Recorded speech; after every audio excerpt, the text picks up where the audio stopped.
Good morning, ladies and gentlemen. You're listening to Right Side Up. My name is Mike Taglavia. I'll be flying alone today. It's been a little bit difficult finding co-hosts. Everybody's busy. It's understandable. We're looking at possibly later on this week having a little bit of snow, so I'm sure everybody's trying to get everything, their last-minute stuff done outside before the snow flies. So I've got a bunch of things I'd like to talk about, and I'm probably not going to get to them all. But one of them, I found a posting on X with regard to our northern border, and I'll see if I can find it here.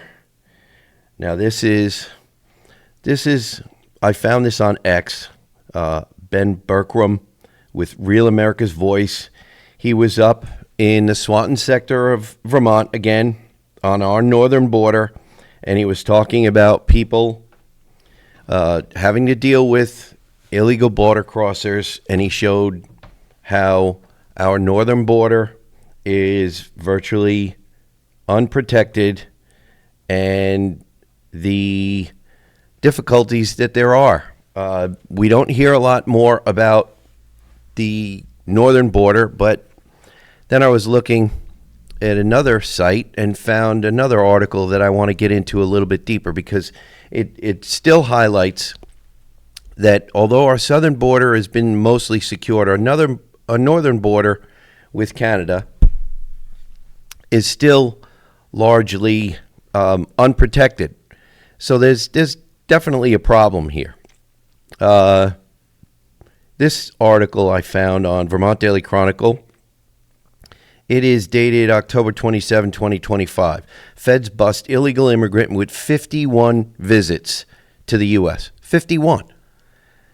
So, this is by Michael Donahue, Vermont News First. An illegal immigrant from Mexico, who border agents say was caught leading 9 others unlawfully over the international border into Orleans County this week, admits that he has crossed into the United States at least 51 times without authorizations, court records show.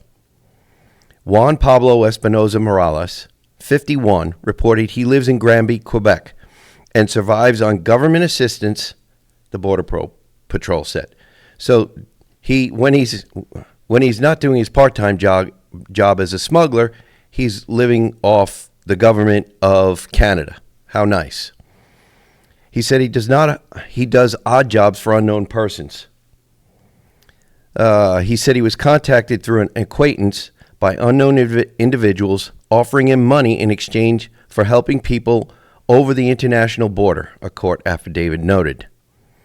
The Border Patrol said he denied knowing who the organizers were and claimed, "You don't meet the bosses." That was a quote from him. Espinoza Morales said he accepted the job offer and was picked up in an unknown vehicle on the street near his home in Granby, Quebec at about 3:30 a.m. Tuesday court records show. Let's see. There was a man driving and he had 3 women as passengers, he said. Espinoza Morales reported there was a second vehicle ahead of them and he was given $300 and a cell phone, which he was told to never turn off. The phone was to be used to guide him and the group into the United States, records show. He said he was told he would be paid $200 a person when the smuggling operation ended. Espinoza Morales also said he was told to collect the cell phones from the illegal immigrants he was smuggling into the country. A Border Patrol agent reported later finding a bag with several cell phones and a smartwatch after arrests were made. Federal Magistrate Judge Kevin J. Doyle ordered Espinoza Morales held without bail pending further hearings during his court hearing late Wednesday afternoon. Doyle agreed with the government that he was a serious risk to flee and had no ties to Vermont. Special Assistant U.S. Attorney Charles W. Kirkham, noted that Espinoza Morales had previous criminal convictions in Arizona on November 8, 2018 for illegal entry into the United States and for knowingly and intentionally possessing marijuana. Espinoza Morales pleaded guilty to both criminal counts and received concurrent 180-day prison terms. Espinoza Morales acknowledged he had earlier smuggled marijuana into the United States 4 times before he was caught, the Border Patrol said. He also had been previously removed from Arizona for being here illegally in October 2012, records show. So this guy mostly makes his money off of illegal activity, both on the northern border and on the southern border. Espinoza Morales admitted he was involved in organized criminal activity for a profit. He said he was being paid on this trip for leading 5 citizens from Guatemala, 2 from Brazil, and 1 each from Portugal and Venezuela across the international boundary, the Border Patrol reported. He had been told there would be 15 to 20 immigrants. The 9 smuggled people, which included 2 women, were all afforded federal court hearings in Burlington before Judge Doyle on Wednesday and Thursday. Each pleaded guilty through interpreters to illegally entering the country. Doyle imposed a time-served sentence for each and explained to the defendants they would remain in the United States until they could be airlifted back to their respective home countries. The Border Patrol in Orleans County said they received a tip from a concerned citizen about 8:30 a.m. Tuesday that his game trail camera was activated by a large group of people walking through the woods west of North J, about 1.5 miles south of the international border. So trail cameras that these hunters are probably using for seeing if they actually have deer on any of their land are what's helping the Border Patrol deal with illegal border crossings on the northern border. Well, and I'm very thankful for whoever it was that actually made the phone call and reported this activity. The trail camera was located about 2 miles from an authorized port of entry, the Border Patrol said in court papers. So these were purposely avoiding a legal port of entry. Border Patrol agents flocked to the area, and eventually the group was found south of Tranquility Lane in Jay about 10 a.m., about a half mile from the original report. As some of the southbound groups stopped, Espinoza Morales fled north, court papers said. Federal agents combed the area and about 10 minutes later found several individuals attempting to hide in the brush. Meanwhile, other federal agents headed north to try to intercept the guide, Espinoza Morales, who was eventually found. Let's see. The Espinoza Morales estimated the group had walked for about 3 hours. Let's see. And then the article goes on to give the identities of the 9 people who were being smuggled. So we know, thanks to efforts of Border Patrol and ICE, that the illegal immigration into this country has been severely cut back. But since our northern border is so long and we don't have a fence or any kind of barrier, and Canada allows people into Canada and gives out visas very easily, so Canada is the easiest way in through across our northern border. So that puts Vermonters at risk. It puts Vermonters at risk. If this man is willing to get paid to smuggle people, he's obviously gotten paid to smuggle marijuana before. Why hasn't he been paid? Do we know? Has he admitted to smuggling in even more deadly drugs? And please don't get me wrong. I don't sanction the use of marijuana. We don't do that on Right Side Up. There's enough documentation out there, especially with the high potency marijuana. You know, we haven't legalized it. We've decriminalized it in the state of Vermont. So we've got high potency marijuana that is causing all kinds of issues, especially with our youth, whether people want to admit it or not. And we have this risk now of the northern border still, as Ben Berquam on his Little X report for Real America's Voice, talking about the massive numbers of people who came across the northern border. And our Swanton sector is very sparsely populated. So it is a prime example of places and ways for people to sneak across our border. It's a real problem still. And I think it's unfortunate that we don't have more Border Patrol agents and more ICE agents, and even if need be, use the National Guard for reinforcements until more ICE and Border Patrol agents can be hired. You know, these people like this gentleman, what's his name? Let's see. Last name Espinoza Morales, admitted to being on government assistance in Canada. So how do we know that the 9 individuals that he was smuggling into this country wouldn't be very willing to sign some sort of a piece of paper in the state of Vermont saying they, quote, intend to be residents of Vermont, and then just hop right on public assistance in Vermont? We already have a struggling economy. We already have a housing crisis. We can't afford to be taking in illegal immigrants. So this, like I said, we don't know. I don't know if they intended to stay in the state of Vermont, or if Vermont was just one of the easiest ways to cross into the United States. But does it really matter? I mean, if we have laws on the books, if we have statutes, both state and federal, then why should they not be enforced? Otherwise, why don't we just throw all the books away? It doesn't make any sense. It doesn't make any sense at all. So that's one of the things that I wanted to start off with. It's nice to know that the federal administration has taken illegal immigration seriously, but we still have in our Swanton sector of Vermont a security issue that I hope in the very near future is solved for the safety of Vermonters. And for that matter, anybody in the United States who's got people coming to their state through the state of Vermont. Do we want to be known as the corridor for illegal immigration? I hope not.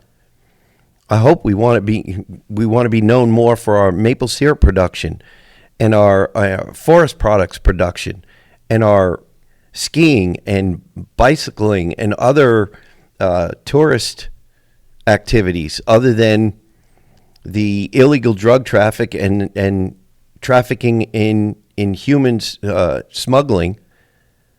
I mean, why do we want to have that as one of the most notable things that the state of Vermont is known for nationally? I personally don't want that. So I wanted to make sure that we covered this to remind people that our northern border is still an issue. We've covered it before on Right Side Up, the number of known suspected terrorists who come through the northern border, knowing completely that not every one of these known suspected terrorists has come through our Swanton sector, but we know it's an issue. So, and how many times must we be reminded that we had a Border Patrol agent murdered in the northern section, in the Swanton sector of Vermont? What was it? Just maybe a year ago? Not even. So this is, to me, it's still a sore spot. Until we can say that our northern border is secure as the southern border, I think it's something that we should still be talking about. And amongst our neighbors, our friends, anybody who will listen, because it's a problem. If we're worried about public safety, this is definitely a public safety issue. And it doesn't get solved by us ignoring the problem. It gets solved by us knowing that we have a problem. And my personal opinion, we should be doing everything we can to help our federal officers deal with the illegal immigration problem. I do not want the state of Vermont to have a stain on its record for not being able to afford help to federal officers, especially in their time of need. So we've managed to burn through our first segment here, ladies and gentlemen. We've got to pay some bills. We'll be right back. You're listening to Right Side Up.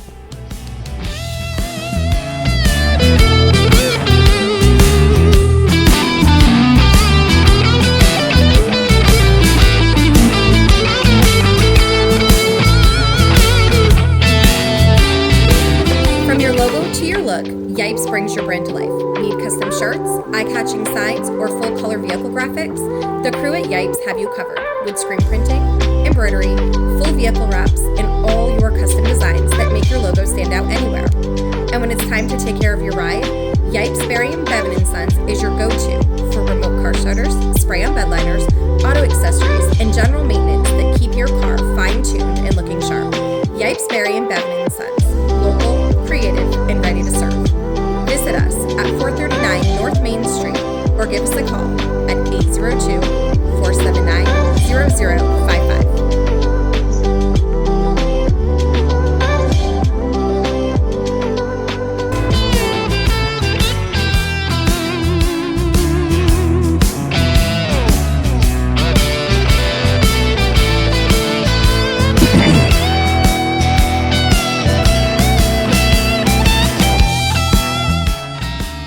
Welcome back, ladies and gentlemen. You're listening to Right Side Up. My name is Mike Taglavia.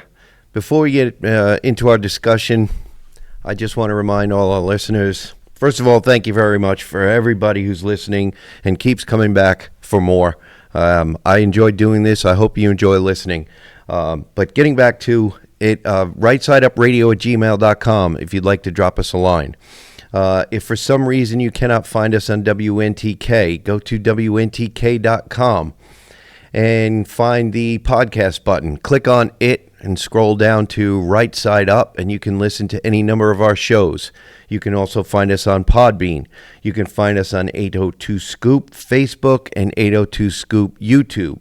You can find us on GraniteGrock.com. And I'm trying to figure out, I think I've covered all of it, but I'm very thankful that we have the listeners that we do. I hope you enjoy it. I really enjoy, like I said, I really enjoy doing this.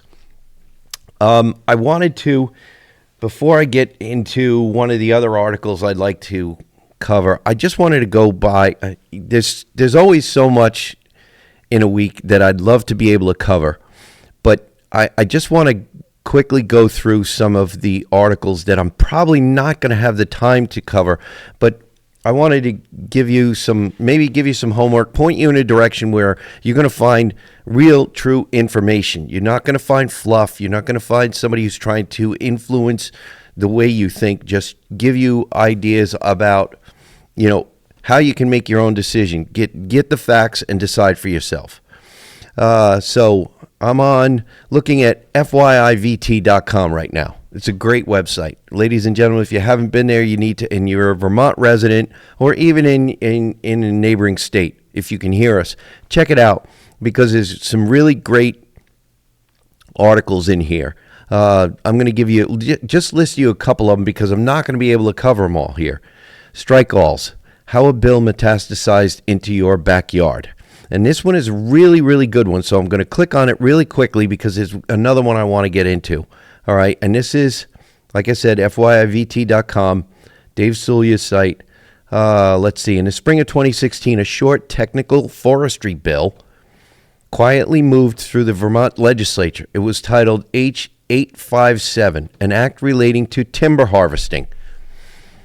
And its early drafts proposed little more than a voluntary pilot program for landowners to notify the Department of Forest, Parks, and Recreation before cutting timber. By June 7 of that same year, Governor Peter Shumlin had signed it into law as Act 171 in 2016. Still carrying the same benign title, on paper it looked like a routine housekeeping measure. In practice, the bill that reached the governor's desk no longer resembled the one that left the House. Through a Senate procedure known as a strike-all amendment, the entire text was replaced with a 37-page omnibus on forestry, land management, and town planning.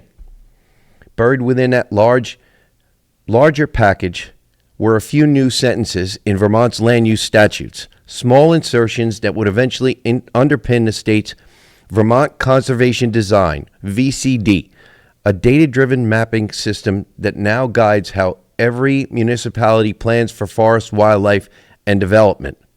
Okay, so that's one article, and it's a little bit longer, but it's a really great article.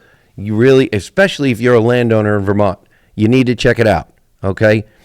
I'm going to give you, let's see, This is another one. I'm not going to get into it, but I'm just going to give you the headline and the follow on here. This one is dated October 26, FYIVT again. Who really writes Vermont's climate laws? The legislature? And then the subtitle, 5 powerful environmental lobbying groups, VPIRG, VNRC, EAN, CLF, and VCV, dominate Vermont's State House, shaping laws from the Global Warming Solutions Act to the Clean Heat Standard. Great article. If you want to get a feel for what's going on, you got to check it out.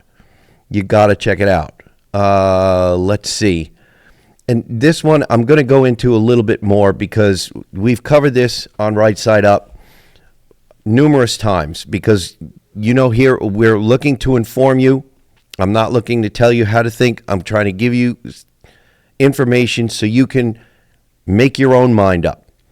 This one, FYIVT again, October 22, using the Vermont Legislature's website to track what's going on. This is a really good article. You really need to check it out. You can once you read this, you can go on vermont.gov and it will help you navigate the website. You can find so much information on this site, and this article is really well done. It's really well done. So check out fyivt.com. I've never met the administrator who's done this.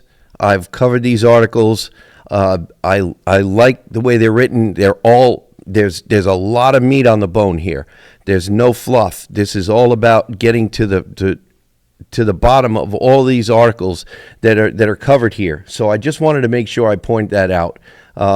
We referred to. I always try to give attribution in listening in my time of getting my education about conservatism and constitutional republicanism and things like that.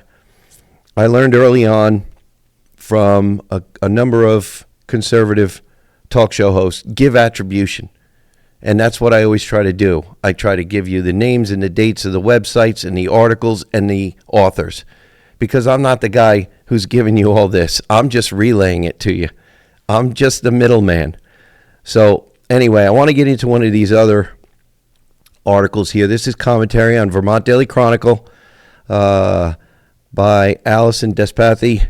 Corrupt renewable energy developers vandalizing Vermont. Okay. This is dated, October 27, 2025. Predatory industrial scale renewable energy development in Vermont has just reached an all-time low with continued ecological devastation and accompanying rate hikes in queue. On September 15, 2025, the Vermont Public Utility Commission, PUC, issued a Certificate of Public Good, CPG, to Freepoint Commodities, LLC, DBA Vermont Real Estate Holdings, and DBA Shaftesbury Solar for the 20-megawatt industrial-scale solar project in Shaftesbury, Vermont. Now, Allison was a guest of mine on Right Side Up, and we talked about the Shaftesbury Solar, but we weren't able to get as deep into it as she goes into some of the players behind this Shaftesbury Solar project. Money laundering, bribery of federal officials, a $98 million fine, fraudulent and deceptive conduct, alleged false and misleading supply, demand, and pricing for renewable energy, and now industrial scale environmental destruction in Vermont. Freepoint holds a track record of crime. PUC Commissioner Margaret Cheney described the environmental destruction of this Shaftesbury project in her concurring opinion. Quote, "It will be huge, and it will have impacts. An 80-acre industrial-scale solar project and 2 new substations will be built on land that now consists of rolling hills, agricultural fields, open meadows, dense forested areas, and scattered homes." Pastoral views, ladies and gentlemen. For those who come to the state of Vermont for leaf peeping, it would have been probably, or is right now currently, one of those places they would probably stop alongside of the road and take a few pictures because of the beautiful scenery and the color. But maybe not after this Shaftesbury Solar project is installed. Let's see. More than 104 acres will be disturbed as part of the construction, including 64 acres of primary agricultural soils. More than 42 acres of trees will be cut, including 34.6 acres of mature forest. Now, I'm in favor of working lands, but once this solar project is done, this will no longer be working lands. That's the thing to remember about this. And we're not taking into consideration what the length of time these solar panels will actually be producing, which is probably 25 to 30 years. And we do not have efficient ways to recycle these things. That is the main concern. That's one of the main and solar is intermittent. It's not like a natural gas plant or an oil-fired plant or a coal plant or nuclear, which is far better and far more efficient. Okay, back to the article here. Destroying the earth and our cherished Vermont environment to supposedly, quote, save the earth is the worst paradox. This project will greatly enrich the billion-dollar criminal commodities traders who own this project, and as Commissioner Cheney pointed out, quote, it is possible that neither the power from the facility or its renewable energy credits, RECs, will benefit Vermont because they could be sold outside the state. In other words, Vermont will bear the burden of this facility, but might not directly reap the environmental benefits it provides. So why would we be doing this, ladies and gentlemen? If we're looking to do our part in this state, in this country, to help preserve the environment, and that's a noble cause, why are we not keeping the electricity that's going to be produced here in Vermont? This doesn't make any sense. This is profit over the state economy. This is profit over the environment. That's what's driving this.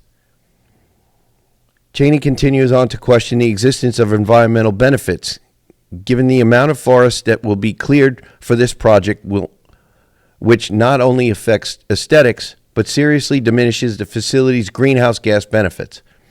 As demand for energy and renewable attributes grows across New England, Vermont stands to attract more out-of-state developers. Our large tracts of undeveloped land may be cheaper to buy than properties in other states. If deforestation is part of the pattern of such development, and especially in Vermont utilities, if Vermont utilities and their ratepayers do not stand to receive direct benefits, as is the case here, the determination of whether a project is in the public good will shift. Well, this is the thing that, I want to go back to this. If deforestation is part of the pattern of such development, and especially if Vermont utilities and their ratepayers do not stand to receive direct benefits, as is the case here, the determination of whether a project is in the public good will shift. Now, I can remember talking to people outside the State House and inside the State House. I can remember we took testimony in the Environment Committee about how much deforestation there was 100, 200 years ago in this state. Now we're working back toward deforestation for solar panels. We would need, for 190-some thousand homes, we would need more than 7,500 acres of solar panels. Who wants to see 7,500 acres of solar panels? I know I don't. If you want to put it on your house or in the front yard or backyard in your field, and it's on private property, I say go for it. But these industrial solar projects are not going to reap the benefits that we are being told that we're going to get. We're just not going to see it. In December and January and February, we are not going to be reaping the benefits of these solar installations. We're just not, ladies and gentlemen, and that's a fact. All right, back to the article. Add in the loss of biological diversity and wildlife habitat, diminished food security, flooding risk from cleared land, increased electric rates, and it becomes quite evident that supposed benefits of this project do not outweigh the damage and loss to Vermont. And I would agree with the author here. Solar on homes and businesses directly reduces costs and consumption. Incentivizing solar development in the built environment, including Vermont's many brownfields, would prevent the ecological devastation of Vermont. And I agree with that. In 2023, Freeport, paid over $98 million to resolve an investigation by the U.S. Department of Justice, quote, stemming from the company's involvement in a corruption scheme to pay bribes to Brazilian government officials, end quote. So I think I've referred to this, I'm not sure on this show, ladies and gentlemen, but on another, or when I was a guest on another show, we have now what I've seen called environmental vandalism. And I'm wondering, do you think that some of these industrial scale solar rises to the level of environmental vandalism? I think it might. So we've come to the end of another show, ladies and gentlemen. Remember, be safe, be informed. Oh, and by the way, try to be like Charlie and listen to Right Side Up.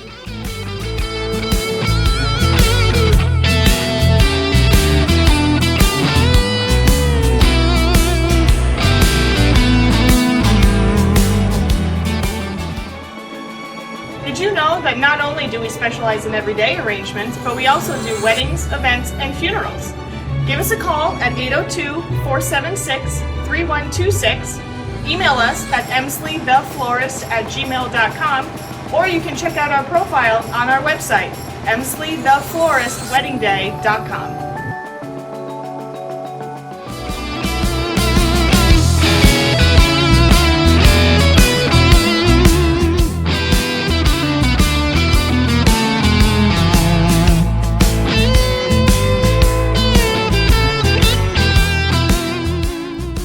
Welcome back, ladies and gentlemen. You're listening to Right Side Up. My name is Mike Taglavia. I want to shift gears, go on to a different topic. There's so much to cover, but I'm just trying to cover things to try to keep everybody in the listening audience in tune to what's going on, and try to break through all the white noise and the distractions that are out there, a lot in the mainstream, to try to keep your eye off the ball, to try to distract you away from what really, really matters. I want to get to something. Also, I saw this as I was scrolling through X over the past few days. And I'm not sure if any of you heard this, because this doesn't fit well with the narrative.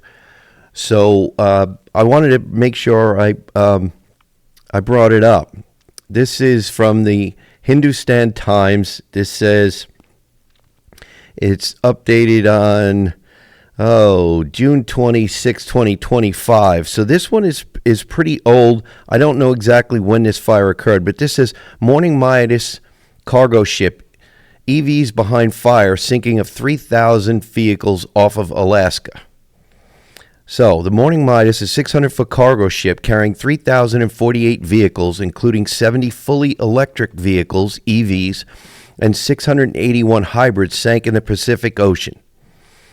The Morning Midas, a 600-foot Liberian-flagged cargo ship carrying 3,048 vehicles, including 70 fully electric vehicles and 681 hybrids, sank in the Pacific Ocean southwest of Adak, Alaska, after a fire broke out this week. Managed by Zodiac Maritime, the ship was en route from Yantai, China to Lázaro Cárdenas, Mexico, when the blaze led to the sinking. This quote is this one really gets me. There is no visible pollution, Petty Officer Cameron Snell, an Alaska-based U.S. Coast Guard spokesman, said, as per the Associated Press. Right now, we also have vessels on scene to respond to any pollution. There's no visible pollution. Well, we know there must be pollution, because if a cargo ship that is 600 feet long, that's got 3,048 vehicles on it, went down in the ocean, and they're not ocean-going vessels, these cars, then at some point you're going to see pollution. So I don't, is that supposed to make me feel better? Because it doesn't make me feel better, ladies and gentlemen. Does it make you feel better? This fire apparently burned for weeks. Let's see. The fire originated on a deck carrying EVs, with smoke first spotted around midnight UTC. I'm not sure what time zone that is. Zodiac Maritime confirmed the blaze began in the EV section, suggesting lithium-ion battery ignition as a likely trigger, though the exact cause remains under investigation. Lithium-ion batteries used in EVs can overheat or short-circuit if damaged, producing intense fires that are difficult to extinguish. And might I add, when they start burning, they're emitting pollution. If they're burning, they're smoking. If it's smoking, it's pollution. So let's not kid ourselves. The ship's CO2 fire suppression system failed after exhausting its supply, as lithium-ion fires require vast amounts of water, up to 10,000 gallons per vehicle. And I was reading also on another site where the 10,000 gallons of water are basically to try to isolate the fire and allow the battery to lose its charge so it's no longer as much of a danger. But the lithium needs to burn out. It's not like the water will put this fire out.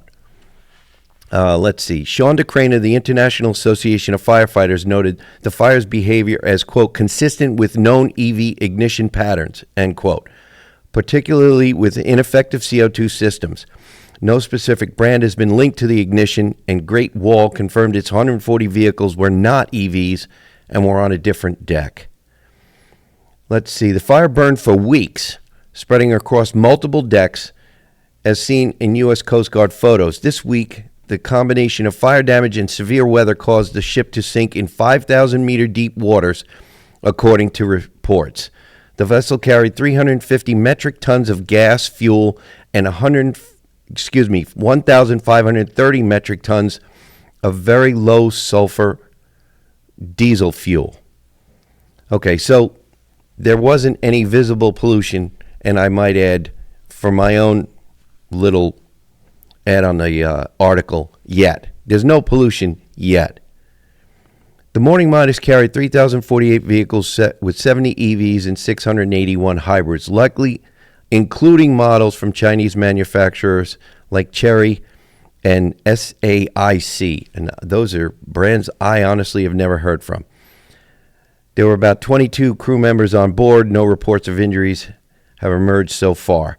So I just wanted to point that out because I've got another article to cover with you that it points out the dangers of these lithium-ion powered, battery-powered vehicles. And I'm not saying don't buy one, ladies and gentlemen. If you want one and you live in an area where it makes economic sense for you and you can get the range and the heat and the AC, whatever you need, and it can be convenient for you, then I say go for it. Buy one. Buy two. But the idea that these things are for everyone is a fallacy, especially in the state of Vermont, where we have, thankfully, the governor issued an EO last session, when we were in session, that put a 1-year moratorium on the clean car and truck rule because it would be disastrous for the economy of Vermont and the auto dealers in Vermont. So I wanted to make sure that I covered both of these articles in the same segment if I can. But this one is, it would be funny if it wasn't true.